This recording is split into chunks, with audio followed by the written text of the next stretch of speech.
Hello, everyone. My name is JEESHAN, and I am the founder and CEO of Journey CoLab. We are a psychedelic care company that is building an integrated model of addiction care that combines what we call psychedelic procedures alongside therapy and community support. So today, we will talk to you about our stakeholder model, where we share ownership of our company with the land and the people the medicines come from, and the community of practitioners and organizations needed to deliver these therapies at scale. I want to tell you why we did this. Then my colleague Rebecca, who's one of the architects of the model, will explain to you how this all works. And I'll close by sharing the impact the model has had on our business. So let's start with the why. We believe that to have different outcomes, we must have a different structure. And this is where we started, before having actually any idea what the company would do, that how we are structured needed to come first. And I understand that this goes against all conventional wisdom. Usually you determine what you want to do, and then you figure out the how. And I very much want to tell you that we took this approach because we were trying to be responsible, intentional, and thoughtful. And while that is part of it, a large reason was that I was personally very hesitant to start a psychedelic company, because I know that as a brown immigrant in America, the war on drugs sees me very differently than most of you.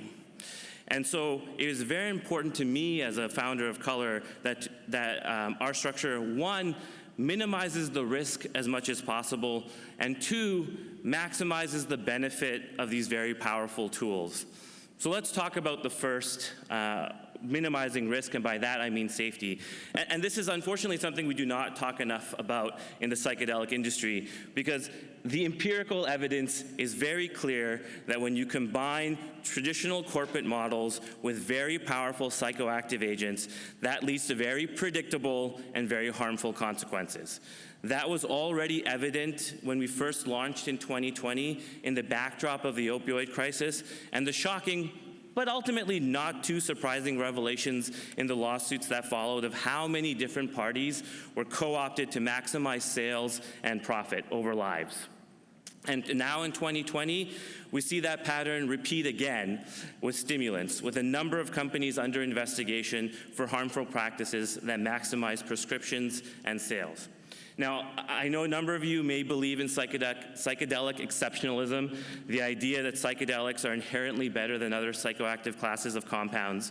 But how many times do we need to repeat the same pattern and see the same pattern before we do something differently? And while our approach is not perfect, we believe by having more stakeholders as owner of the company, we can try and limit this risk. The second is, how can a company's structure maximize the potential benefit for these very, very powerful tools?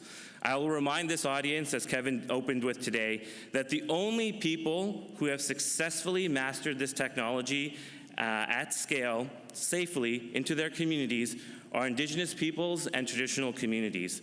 And very simply, I would be negligent as a founder not to create a space where we could learn from this product and operational expertise.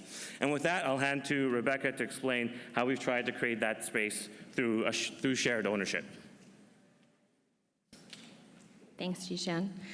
So as an attorney, it was really my privilege to figure out what is the best way to share knowledge and also ownership of our company, as JEESHAN said, especially with these Indigenous communities, but also with other stakeholders that we thought were important to include in our governance model.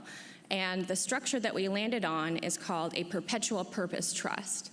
So these are an unusual form of trust. Most trusts end at some point. There's a legal rule against perpetuities that can't last forever, but a perpetual purpose trust is allowed to exist indefinitely. And what's extra unique about them is that most trusts have an identifiable beneficiary, a person or group of people.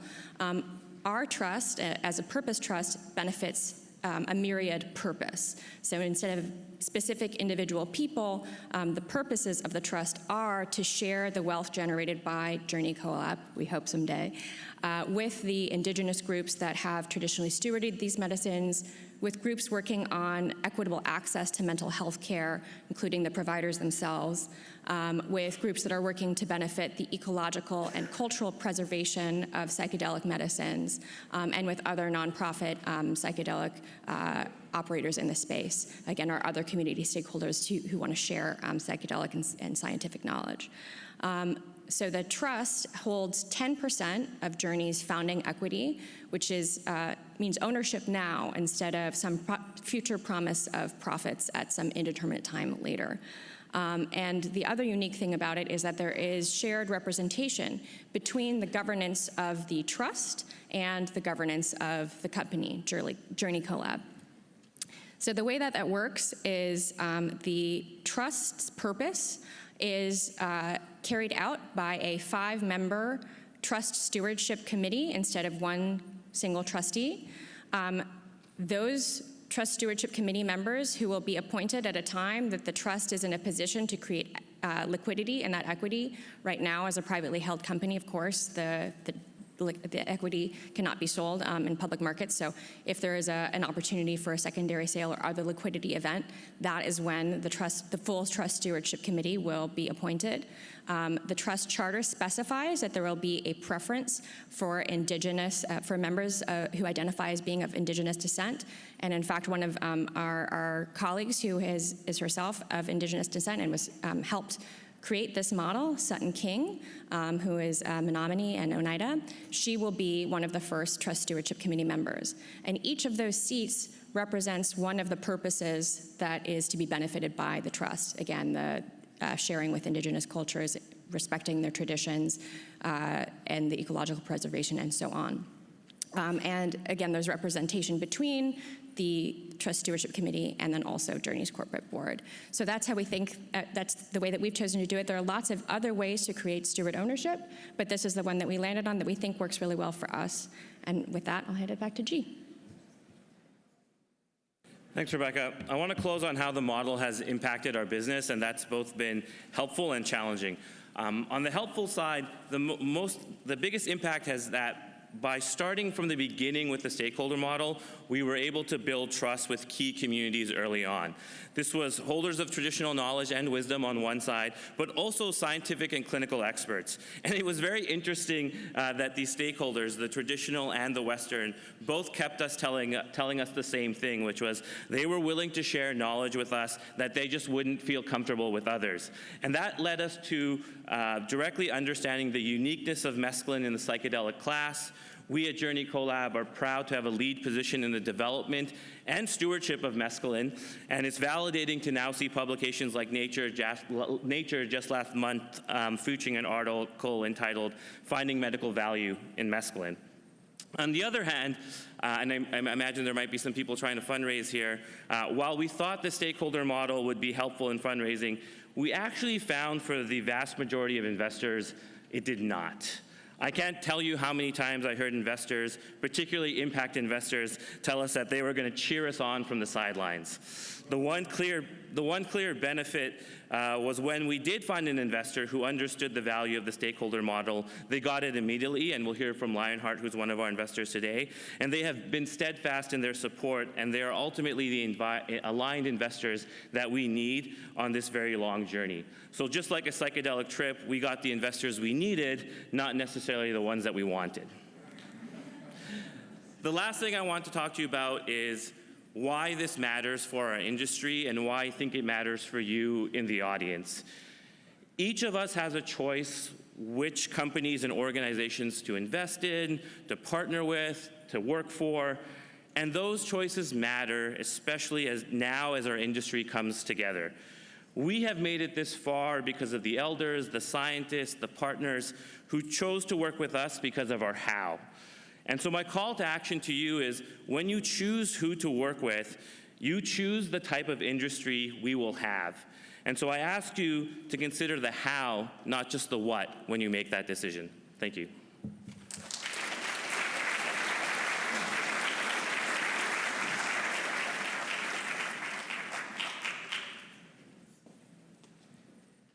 For our next presentation, I'd like to welcome the founding team from Journey Clinical, Jonathan SABBAGH and MYRIAM. Jonathan is the co-founder and CEO of Journey Clinical, the leading telehealth platform expanding access to psychedelic-assisted psychotherapy.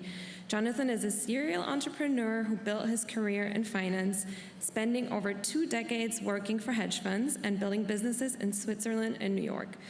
After receiving a difficult diagnosis of PTSD and extreme burnout, Jonathan left the world of finance to focus on his mental health, during which he personally experienced the transformative benefits of plant medicine and ketamine-assisted psychotherapy. Jonathan's personal healing journey inspired him to begin clinical psychology training at the New School with a vision of expanding access to psychedelic-assisted therapies. His personal and professional journey motivated him to co-found Journey Clinical with MYRIAM in 2020. MYRIAM is the co-founder and COO of Journey Clinical. She has over 10 years of experience in management consulting, strategy, and performance improvement, and scaling a cutting-edge AI startup in New York. MYRIAM's operations expertise and her personal healing journey with psychedelic medicine motivated her passion to expand access to effective psychedelic therapies, which led to the founding of Journey Clinical, which we're excited to hear about now. Let's welcome Jonathan and MYRIAM.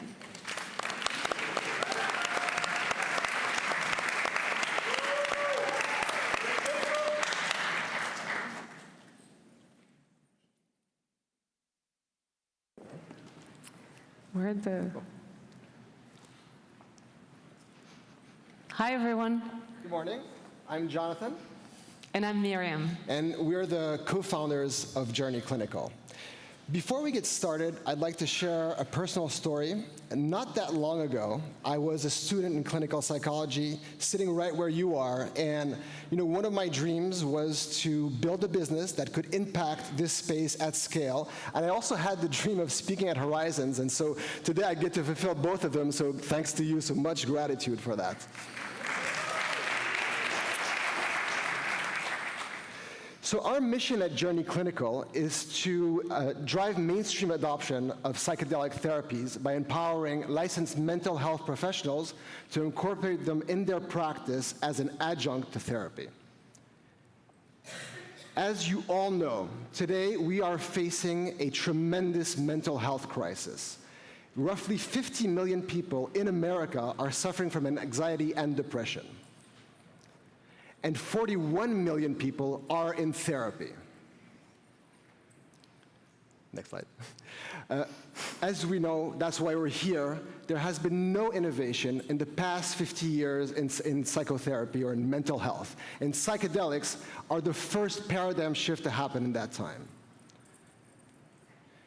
Leaders in the space have recognized, like MAPS and Compass, that the therapeutic alliance is an integral part of supporting long-term behavioral changes in patients.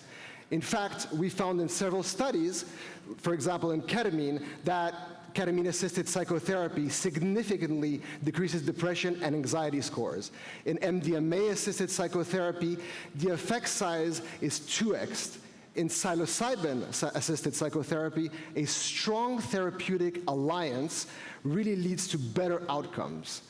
What we've also found more importantly, or as importantly as the therapeutic alliance helping clinical outcomes, is that a strong therapeutic alliance helps mitigate negative outcomes.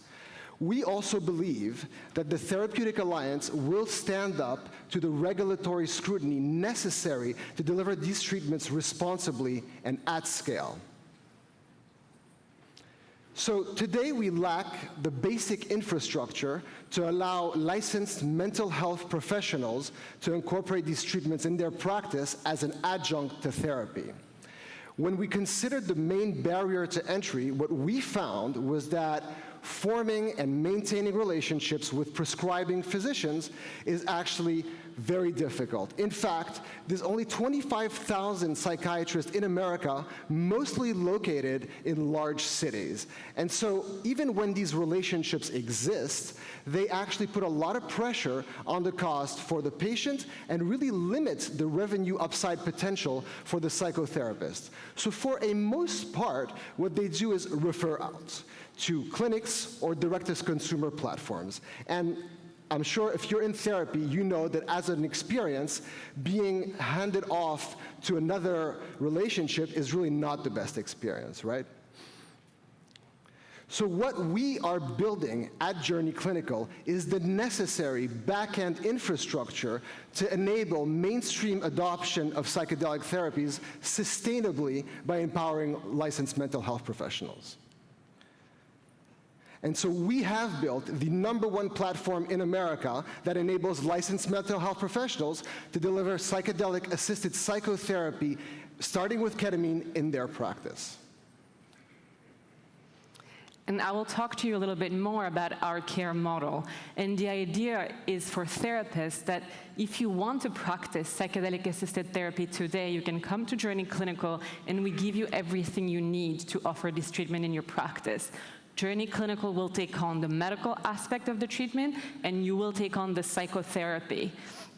This collaborative care model is designed to be your in-house doctor, where we can provide medical clearance for treatment, ketamine prescription, as well as ongoing outcome monitoring. Through our membership program, what we really are doing here is enabling high quality of care at scale through the Therapeutic Alliance. Since we are not doctors, we have a medical team led by Dr. Kyle Lapidus, MD, PhD, and Bridget Gordon, who's also a site physician at MAPS, who make all of the medical decision. And we are supported by a team of scientific advisor, Ingmar Gorman, Matt Baggett, Boris Heifetz. I'm sure some are in the room. The idea is that through a technology platform, we provide access to a medical team. We also have partnered with Fluence to provide online education, and we are currently building hands-on training. We provide professional resources and support, so think informed consent form where you can put your logo, or marketing material that you can provide to your clients, as well as growing the community through peer consultation group, through in-person meetups, and learning and growing from the community and from the knowledge that we commonly hold. We also send new clients to therapists who are practicing psychedelic-assisted psychotherapy today. And this really creates a virtuous cycle for the therapist. That means, just like any other modality, you as a therapist can include CAP in your practice today. You can also increase accessibility, increase your revenue, and expand your practice, and support your clients with improved clinical outcomes. Similarly, the virtual cycle applies for your clients. That means if you are somebody who is already in therapy, as Jonathan mentioned, you continue your relationship with your therapist. If you are looking for a provider, you are in your existing community, whether you live in the center of Manhattan or in a more rural area, you can find local provider, people who are already embedded in your local community, and you can access affordable care in a way that works for you, whether this is in-person CAP, this is group CAP, or any other modality that works for you. And over time, as we talked about earlier, you can experience the benefits of CAP within the Therapeutic Alliance. That means with preparation, dosing, and integration session, this is how we feel better over time. Since last time this year, we're so happy to share that we have more than 500 therapists on the platform. That means more than 500 people practicing psychotherapy today, already offering this healing to their clients, and 200 new patients every month. This really is about people, about real lives, about healing, and about growth. We have a few testimonials here about from some of our practitioners, Tony and LCSW in New York, again talking about the power of the community and the safe container to offer CAP. Same with Liz, who is also involved with Indigenous work, who said, I have felt supported every step of the way, and being part of a larger community has contributed to my growth as a CAP practitioner. This is about people, we learn and we grow together. And we also have Lorna, who helped us pioneer many new protocols and actually holds CAP retreats upstate New York. But more importantly, and as MYRIAM is saying, this is about community. It's about this amazing community of psychotherapists who every day support the millions of people out there and who are helping bring these medicines to the world. And so it's our privilege and our honor to be of service to them. Thank you.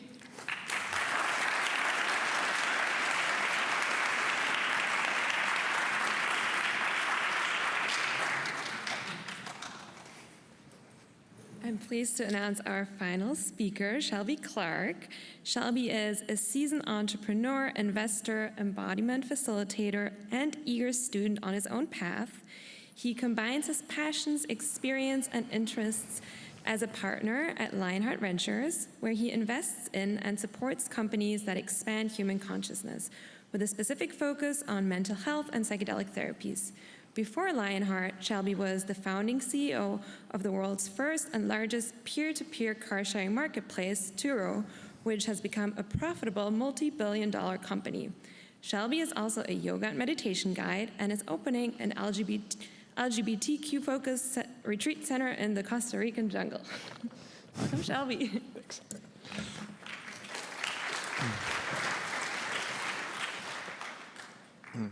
Hello, everybody. Welcome, and thank you very much for the time today. I'm here to talk to you all today about the way we think about investing ethically in the world of psychedelics. All right, pointing this.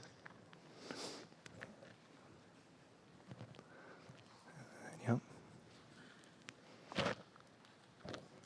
Okay, here we go. Great. So a couple words about Lionheart.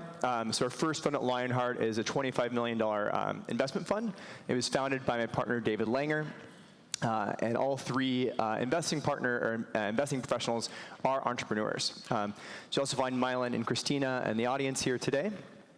And we invest in companies that expand human consciousness or wisdom with a focus on psychedelic medicines. Talk a little more what that means.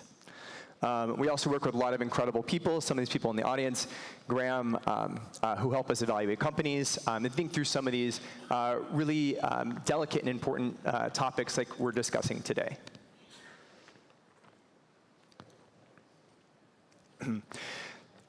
So we developed the Lionheart psychedelic investing principles that help us to consider how to be responsible stewards of these medicines while also recognizing the challenges of building profitable, sustainable companies in this space, the companies that will be the leaders of this space.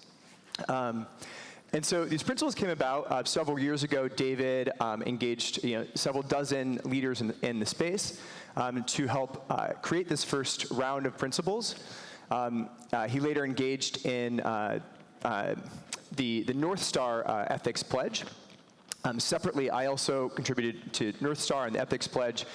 And David and I actually first connected on a call hosted by North Star, where David presented these first psychedelic investing principles. And I was just thrilled to see an investor that had clearly articulated what it meant to be an investor acting ethically in this space. And so that caused us to connect, and we ended up becoming partners really largely because of that. And so I think that one thing that we hope that comes out of this is that there becomes a dialogue and conversation creating a virtuous cycle in this space. So it's not coming after people with the stick to say, make sure that you respond to this. It's the companies realizing that, wait a minute, I want to act this way, and this is what's expected in order by the best actors in this space. So I'll dive more into these principles one by one. So the first principle is around financial inclusion. So your business model enhances democratized access and financial inclusion, and so that your unit economics and the IP strategy won't lead to exclusive or only high-end availability of certain medicines. So rich white guys like me being able to access these medicines. So one great example of this, there's many in the space, is Tactogen. I believe Matt and Luke are in the audience somewhere, so wave if you're here. Hey, great. And so they've taken an interesting approach to this. So Tactogen is developing a class of entactogens. So entactogens are medicines that enhance empathy and connection, similar to MDMA. But their approach has been on molecules that have a delicate safety profile, or it doesn't require as much therapy or other types of support. So people may be able to take these on their own or with peer groups in ways that make things more financially affordable and accessible.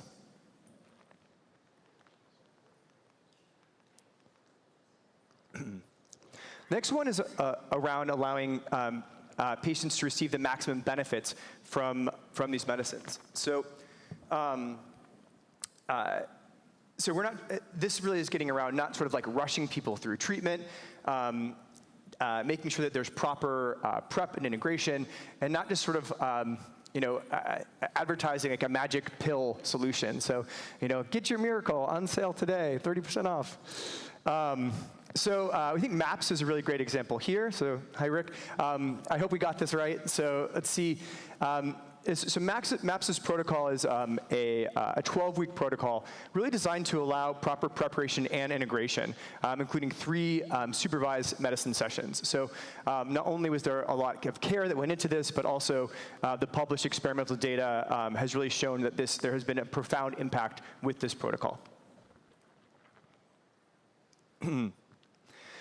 So the next principle is around the teams developing these compounds, that they embody both a strong condor and a strong eagle. So what does that mean? That they really have a sharp mind and an open heart. So in terms of founders, first and foremost, we really want to see that founders have experience working with the medicines that they're developing. And there's a lot of reasons why this is important.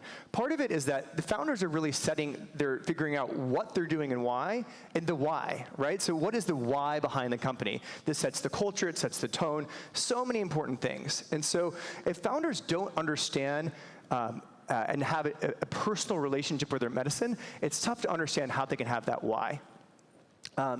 As well, on the sharp mind, we want to see great experience, and we also want to see ongoing professional development. So both with the founders, as well as with the therapists. So we'd like to see that therapists are doing ongoing both personal and professional work, and where possible or appropriate, that therapists also have experience with the medicines.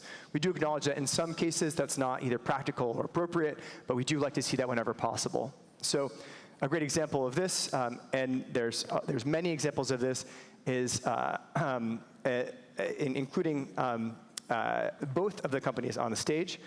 So Progressive Therapeutics, it's a company in stealth, so we can't talk too much about it, but rest assured that the founders have extensive experience with the medicines they're working with. In fact, some of the people who have the most experience in all of the industry, significant experience building companies, and they're expecting the same development from their therapists, both to be doing ongoing, both personal and professional work, as well as having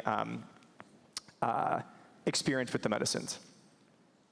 The fourth model or principle is around reciprocity, so that you have reciprocity or benefit sharing baked into your business model.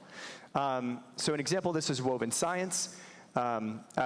And so Woven has dedicated 10% of the company's equity to a nonprofit they created called El Puente, being a bridge to provide access and benefit sharing between psychedelic companies and indigenous people. A number of other great examples of this, including Reconnect. I think we have a couple of people from Reconnect here. They're doing great things around benefit sharing, noticing an interesting nuance there between reciprocity and benefit sharing. We can talk a lot about that. And Lionheart ourselves. So we've dedicated 10% of the profits from our first fund to relevant causes, and hopefully that will grow over time.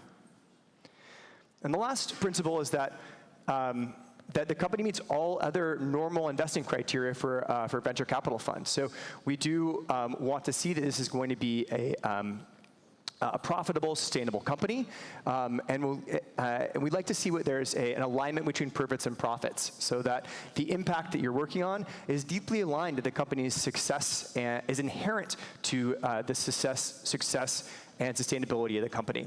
I'm really pleased to say that we've already invested in over 15 companies within the psychedelic space alone that really adhere and exemplify all of these principles.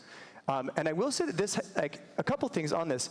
In some cases, it's been challenging, where we have passed on companies that looked really good, but didn't satisfy one or more of the principles. And in other cases, there's investments we looked at that weren't satisfying the principles, and we had an honest conversation with them about it, and they said, yeah, we're open to this. We really like this idea. And so by bringing this conversation and awareness to them is expanding the companies that are meeting these principles. And it's important to say that we're not done. That this is an ongoing dialogue, and we're thrilled and honored to be up here, a part of this conversation. Lots of open questions. A couple of these may be, how to make these principles have more teeth over time? So, for example, what if a company adheres to this and then it gets acquired? What happens to the acquiring company? Should they respond to this? Are they required to? What are some details on here? You talk about financial inclusion, but what does that mean? And then continuing to find ways to more directly address finding right relationship with indigenous lands and people in conjunction with the Nagoya Protocol. So really important conversation and important to get the detail and the nuance right there. So, and lots of other questions. So this is an ongoing dialogue. We've been evolving these principles, and we invite continued conversation and dialogue to continue evolving them. Thank you.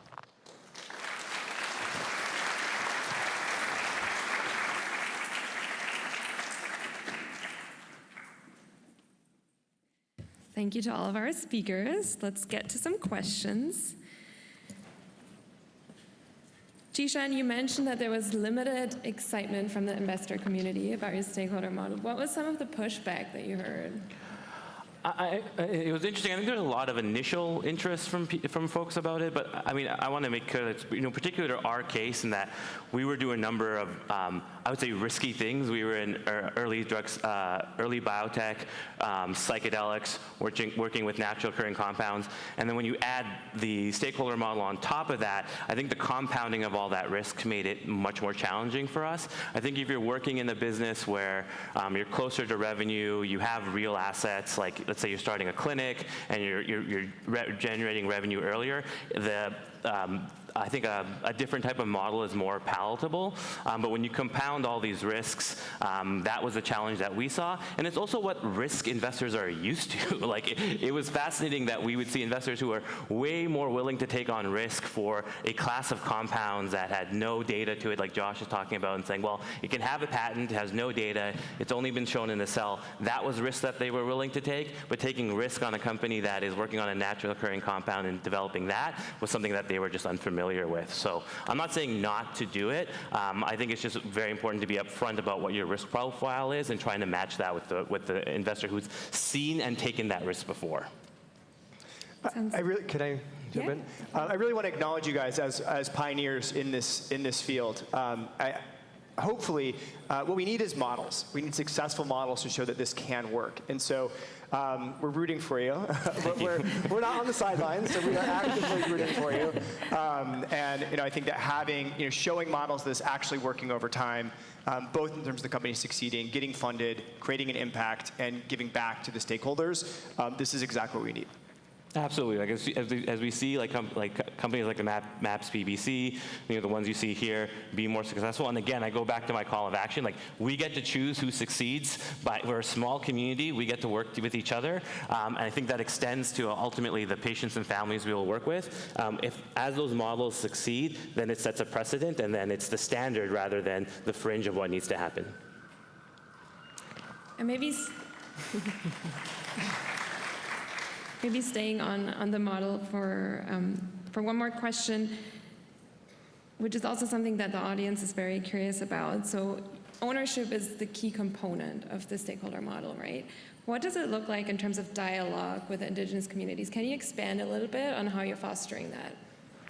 Sure, so I can answer that question. So the model itself was developed in part after a conversation with over 200 people that JEESHAN and some of our other colleagues had, including Sutton, with mostly representatives of the indigenous community, but then also our psychedelic elders in this space and other folks who had thought carefully about how you implement reciprocity.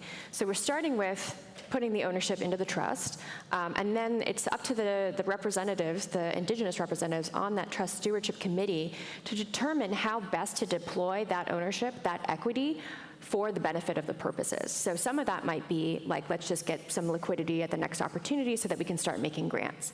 Or it might be, let's hold on to the equity for longer, maybe we look into dividends, other things like that. So it really is up to, the brilliance of it is it's up to these experts, the indigenous representatives who, again, who are going to have expertise in all of those specific areas, whether it's ecological conservation or benefiting the equitable access to mental health care, right? It's something that is really important. We've talked about already today.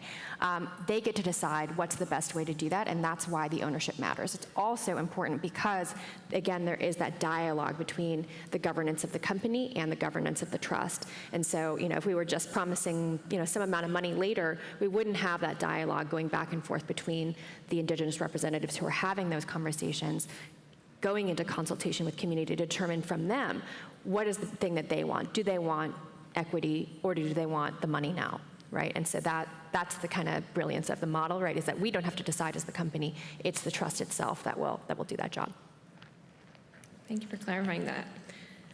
Jonathan, Miriam, I'm very curious, as a VC-backed venture with one of your investors sitting here, how are you balancing scaling and meeting the expectations of a typical, or maybe not so typical, VC investor with maintaining the quality of care? Yeah, that's a great question. We are a VC-backed company when we have VCs like Lionheart with us, but we also have more traditional investors that are backing our company. And our perspective to how to approach this problem was that, we do have to answer to certain growth metrics. We do have to build a scaled operation. So what we thought of doing was baking into the model essentially a high standard of care that supports a virtuous circle. So by essentially superpowering, psychotherapists or licensed mental health professionals, they get to keep a lot of the revenue.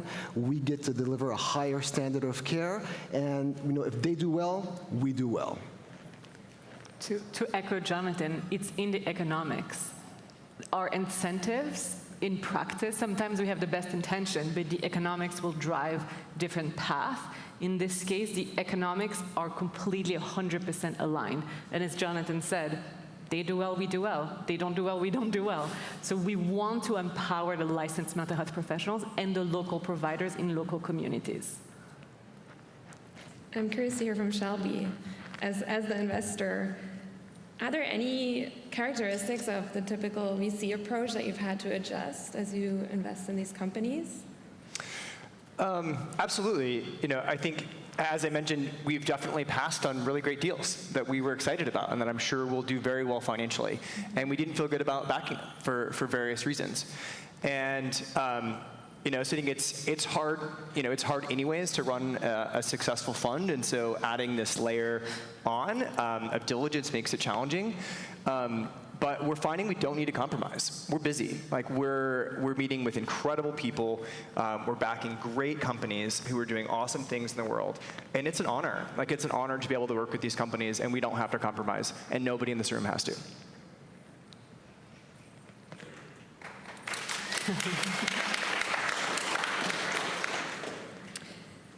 In terms of the business model for Journey Clinical, we're also wondering if you can speak to the role of ketamine as other medicines are going to be approved in the near or midterm future. So you mean the role of ketamine and therapy? How? Yeah, obviously right now, ketamine is the only legal option that we can deliver at scale. And while a lot of new medicines are, either in phase 3 clinical trials or in development, I don't think we really know what the dominant psychedelic is going to be. But ketamine does deliver very strong clinical outcomes. It is laying the groundwork for this whole infrastructure. And, our vision is that over time, we're completely drug agnostic, and so essentially we're going to be the delivery mechanism all around for all of these compounds. And can you expand a little bit on the ethical principles that you're operating as you roll this out into the world? Sure. So I think the first thing is we always operate within the therapeutic alliance, and that's first and foremost. That means it's not at-home ketamine, or it's always in the context of the therapeutic alliance. That's the first principle. Client safety. Client safety is key. Client safety is first and foremost. We also work within communities and local communities. And I would say those three are driving everything that we do at Journey Clinical. And then also one thing we'd like to add is that medical decisions are done by our medical team. The business part of the operation, obviously we support them from an operational standpoint, but they drive every medical decision. We don't want to have any kind of pressure for people to prescribe or to clear people. Our whole model essentially is driven to improve clinical outcomes, and that's why we've taken this path. And staying on that for a second, so clearly the whole business model is built around the patient-therapist relationship, which clearly has a lot of benefits. What are some of the challenges that you've run into as you bring this to the world? Yeah, I mean, building a company where you go from 30 members to 500 in like a couple of months, that alone is a challenge to simply understand the complexity of what a community needs to be, what are their needs, what are the pieces of education that will help them get comfortable delivering these treatments. We've done a lot of peer-to-peer work to understand, how to support them best. And so I think, basically thinking about how to support this growing community, we're growing about 100 new members a month, is I guess what's keeping us up at night now. But that's the life of a startup. We also got an interesting audience question here, and maybe the two groups can speak to that.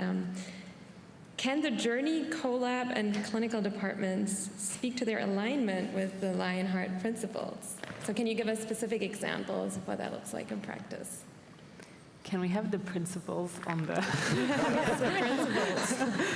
I mean, for us, it was like, around reciprocity, it was built through the trust that, as Rebecca explained it. And so, I think we talked about minimizing downside risk, maximizing the upside. But I think for both Rebecca and I, coming from communities of color and adjacent to other communities that this comes from, we take a great deal of responsibility that we represent our communities, communities of color, queer communities, and others. And so being inclusive is just who we are. And I think what it shows is that when you have different people at the table making decisions, it's not that weird to do things like this. And it's more, and that it shows the importance of having more diverse voices in leadership and running companies, and we're very proud to have a very diverse team, and we will continue to do that as much as possible. Yeah, I mean, I think that some of the principles of Lionheart are that it's got to be patient-centric. The therapists need to keep learning. So I think those are core principles of our company. Really, that's what we operate alongside. And then, obviously, diversity. Our team is very diverse, and we support diversity through a very diverse network of practitioners in multiple communities. So I think these are some of the reasons why it aligned with Shelby, but maybe you can tell us even more. Yeah, sure. I think there's a lot of ways I think that Journey Clinical exemplifies those, but you mentioned some of them. I think that allowing the work to happen in a therapeutic alliance, so that makes sure that it's not just like a mail order pill with nothing else that happens, also the way that things are done through telemedicine, or sometimes done through telemedicine, it actually really gets around financial inclusion to make sure that there are innovative models that can make things more accessible. And then, as you just talked about, both yourselves and the therapists having experience with the medicine and continuing to do both personal and professional work, these are all really great signs. And we have a similar name. There's this thing in the psychedelic space where you have maps, compass, journey. It's very navigational in terms of our names. So it kind of goes to this whole finding your path. We have a question that is probably going to keep coming up throughout the day, but I'm very curious to hear both from founders and investors about your perspectives on this. And that is, how are we thinking about the tension between this being treatments that resemble cures rather than treatments, right? And the sustainability of this as a business and an investment? I mean, I think one interesting, I think the classical argument is that, the current industry is built on people being repeat customers, so taking a pill every day. We know, I mean, already from the existing research as well, what we're seeing in the field is that, while some patients will need one treatment, majority will need retreatment over time, and so we're not talking about a one and done, unfortunately, for most patients, that there will be retreatment. And then it also moves into a model, as Josh was talking about, is that as people enter perhaps through a medical model, and they may want to either need retreatment or have experiences for just personal development, it doesn't just end with one. I mean, I don't think anybody here in the room had one psychedelic experience and stopped. If you did, you're probably an outlier, but most people have these experiences over time as they go through different parts of their lives. So, I think it's reductionist to say that, it's going to be a cure right away. And also, we do have models to be able to capture the value of cures or getting people off or different types of outcomes. One is taking on risk. So in mental health care, we don't take on risk right now. And by risk, I mean that the insurer or the payer says that they will do a procedure or an intervention, and they will go at risk for the costs that happen afterwards. And so if the patient is using less care afterwards, then that saving can be shared between the payer and the provider. And I think what's really interesting, and this is super early, we're not going to get there anytime soon.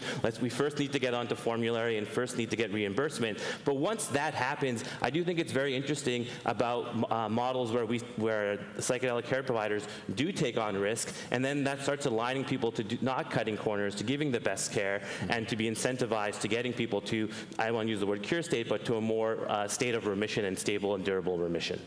Yeah, that's very true. And I think another part of that is considering that, these medicines don't have to be as a singled out, right? It's within the context of as an adjunct to therapy. And so people need treatments at different moments in time, and different types of medicines are going to be useful for different parts of people's life. MDMA could be amazing for couples therapy, right? Maybe you have a new trauma that comes out. So we're at the very, very early days of what this is going to look like. And essentially, I think a reasonable comparison here is to think of EMDR or CBT and incorporating them as these treatments as tools available on an as-needed basis. And so I think focusing on patient outcomes rather than maximizing, how many patients and how many times they're going to take it is really important. And then, there's a very sad reality that we have maybe 50 or 100 million people that need treatment today. So I think that as organizations, we can scale to the metrics that we need to as venture-backed businesses, but we can do it responsibly and sustainably. Totally agree. I think these are really large markets that we're talking about. I mean, these are many, many millions of people in the United States alone, and many times that globally who are affected by these. I think the annual spend on SSRIs is over $20 billion. I personally, at least, don't think SSRIs are doing many people many favors. It's not a blanket statement, but I think what I mean by that is that I think that there is a huge room to create better, more effective, more sustainable therapies for people. And of course, the clinical model is talking about just indications, right? Are we curing people from something? But what about wellness? I can speak up my own personal use of medicines. They're continuing me on my own personal path of growth and development. And of course, this is going to be really dependent on the medicines that we're talking about. But as we move out of a paradigm of just treating disease, I think that there's a really interesting conversation on wellness, which could be a really huge part of the ongoing economic vitality of these medicines. Yeah. Go ahead, please.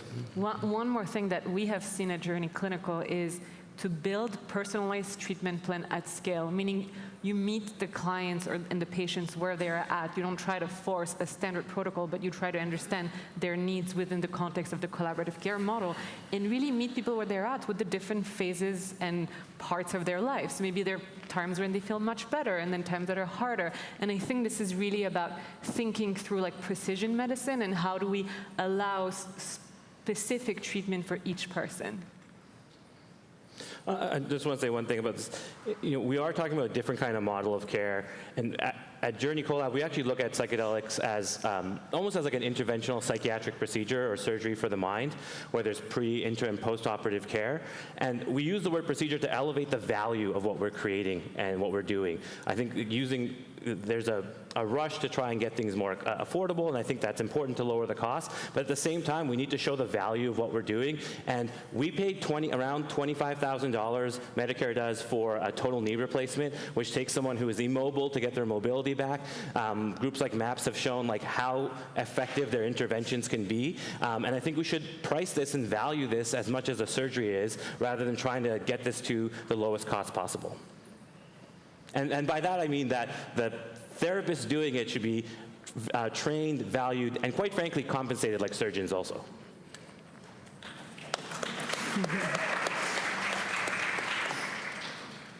We'll have time for one more audience questions. There are some questions for Journey CoLab from, I assume, maybe founders in the room with regards to the specifics of your model and if there's willingness to share the details, or if you would prefer people to innovate and come up with specific solutions themselves rather than replicate what you've done.